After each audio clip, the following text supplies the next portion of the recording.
In today's video, I'm going to teach you how to change a video's privacy settings on Vimeo. Whether you're a creator sharing your craft with the world or ensuring your content is tailored to a specific audience, adjusting privacy settings on Vimeo is a crucial step in managing your videos. Let's delve into the process together to make sure your content reaches precisely who you want it to reach. First things first, you'll need to log into your Vimeo account. If you don't have an account, you'll need to create one, but assuming you're all set with an account, open Vimeo's website and sign in with your credentials. This is your doorway to accessing all your stored videos. Once you're logged in, the next step is to head over to your library. Your library is essentially your personal collection of videos where you can manage and review everything you've uploaded. You can find this by looking at the navigation menu where your content resides. Simply click on Library to see all your videos listed there. Now scan through your library and look for the specific video whose privacy settings you'd like to change.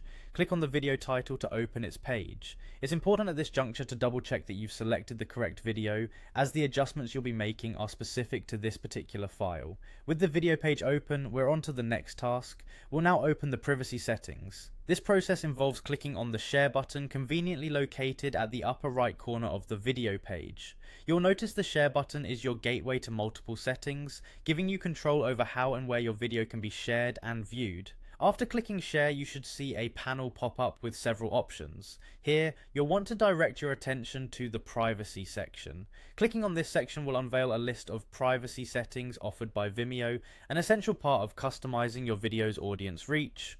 In the privacy section under the link privacy settings, you're presented with a range of options. These include public, where everyone can see your video, unlisted, meaning it won't appear on search engines but can be viewed by anyone with the link, password, for which viewers need a password to access, hide from Vimeo, which ensures your video isn't visible on the Vimeo platform, and private, restricting viewing to only those you choose. Select the option that aligns with your needs. Finally, after selecting your desired privacy settings, the great thing about Vimeo is that it saves your changes automatically. This means you don't need to search for a save button. Your new settings are applied immediately, ensuring your video is protected or shared as you intended. And there you have it, a seamless way to manage who can see your videos on Vimeo. Adjusting your privacy settings is vital in aligning your videos with your intended sharing goals, and Vimeo's intuitive interface makes it straightforward. Thanks for watching, and I hope this guide helps you in efficiently managing your video content on Vimeo.